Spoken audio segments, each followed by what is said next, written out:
What happened in Indiana wasn't just a normal sports storyline. It was a slow-burning tension that finally erupted into something much bigger than a coaching debate. When the season began, nobody imagined that Stephanie White, the hometown hero with championship roots and the kind of resume that demands respect, would become the center of controversy for a fan base that had been starving for relevance. Yet as the months passed, what started as murmurs of doubt began turning into public frustration. The same fans who once praised White's return suddenly found themselves questioning every decision she made, every lineup she put on the floor, and every post-game explanation she offered. This was the first real sign that the job of coaching the Indiana Fever in the Caitlin Clark era might come with expectations heavier than anyone anticipated. The margins became scrutinized, the mistakes magnified, and the patience evaporated almost overnight. Indiana is not a market known for apathy. It is a state that breathes basketball, that studies the game like a religion, that expects discipline, grit, and consistency from its teams. When White was hired, it felt like a moment of renewal, a decision rooted in familiarity and trust. Her history in Indiana was deep, from Purdue to the Fever to her growth as one of the most respected basketball minds in the league. The city believed that pairing White with Clark would be the beginning of a new era. And for a moment, it seemed true. Winning the Commissioner's Cup ignited the fan base, proving the team had the potential to compete with the league's best. Clark's star power elevated the Fever's national profile. The puzzle pieces looked aligned. Then, as quickly as hope blossomed, everything shifted. Clark's groin injury removed the engine from the Fever system, and suddenly, White was navigating a season without the centerpiece the entire roster was built around. But fans weren't in a forgiving mood. They weren't evaluating the circumstances. They were watching losses pile up and looking for answers. The tension reached its peak during that brutal mid-August stretch when the Fever dropped 4 of 5 games and the offense seemed to collapse without its floor general. In previous eras, losing a superstar would buy a coach some leeway. But not in the Caitlin Clark era. Every rotation became a debate. Every minute distribution was dissected. Every miscommunication on the court was blamed on coaching oversight. Lexi Hull's mysterious lack of playing time became a symbol of fan frustration. The stagnant late-game possessions became a talking point of disappointment. Even the defensive effort was questioned as supporters vented their frustration online. Indiana basketball fans, who once rallied behind their new coach, began shifting their tone dramatically. They wanted accountability. They wanted answers. And they wanted results faster than White could deliver them without her franchise player. It didn't help that Indiana's roster had more talent than their record indicated. Aaliyah Boston was coming off stellar seasons as one of the most efficient post players in the league.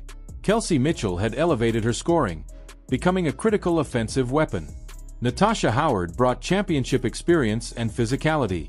On paper, this was not a team built to collapse just because one star went down. That made some fans even more frustrated as the team underperformed during the injury stretch. They expected adjustments that never came. They expected rotation stability that never arrived. They expected leadership that felt absent during the most difficult games. Sports fans can be forgiving when a team is rebuilding. But this wasn't a rebuild. This was supposed to be the rise. White remained composed publicly.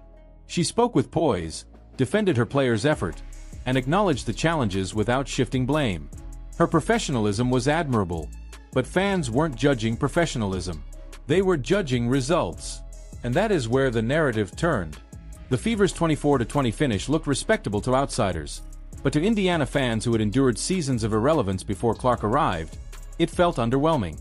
To them, a semi-final exit wasn't a step forward. It was a reminder that the window to build around Clark wouldn't stay open forever. The team's struggles without her magnified every doubt about whether White could lead them to a championship when expectations inevitably grew heavier. That's when the whispers began. Not sourced reports, not insider leaks, but something far more powerful in the world of modern sports. Fan momentum.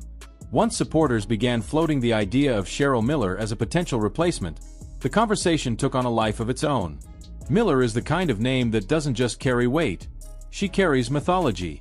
She is a pioneer, a legend, someone who shaped women's basketball long before the WNBA existed. Her connection to Indiana through her brother Reggie only amplified the fantasy of what she could represent for the Fever. Fans imagined her leadership. They imagined her pairing with Clark. They imagined a cultural force with credibility that transcended the court. Logic said Miller probably wouldn't return to coaching. Emotion said she was the dream candidate. Still, the speculation wasn't really about Miller herself. It was about something much deeper. It was about trust. When a fan base starts imagining replacements, it means confidence has cracked. It means they no longer see the current coach as the leader who can guide them to the finish line.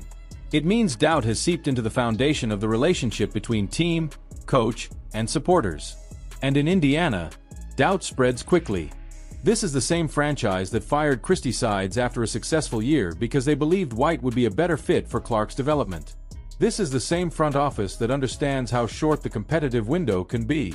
And this is the same fan base that has no interest in settling for mediocrity, especially when a generational talent is on the roster. The truth is that coaching Caitlin Clark is one of the hardest jobs in basketball. The spotlight is relentless. The scrutiny is constant.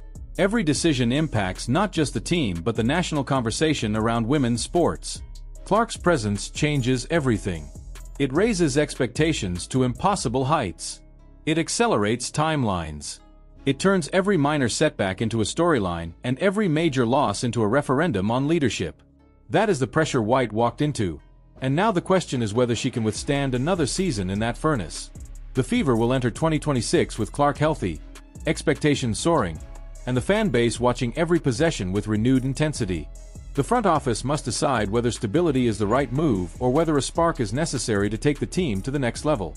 What comes next will define not just White's coaching legacy, but the trajectory of the Fever franchise in the Clark era.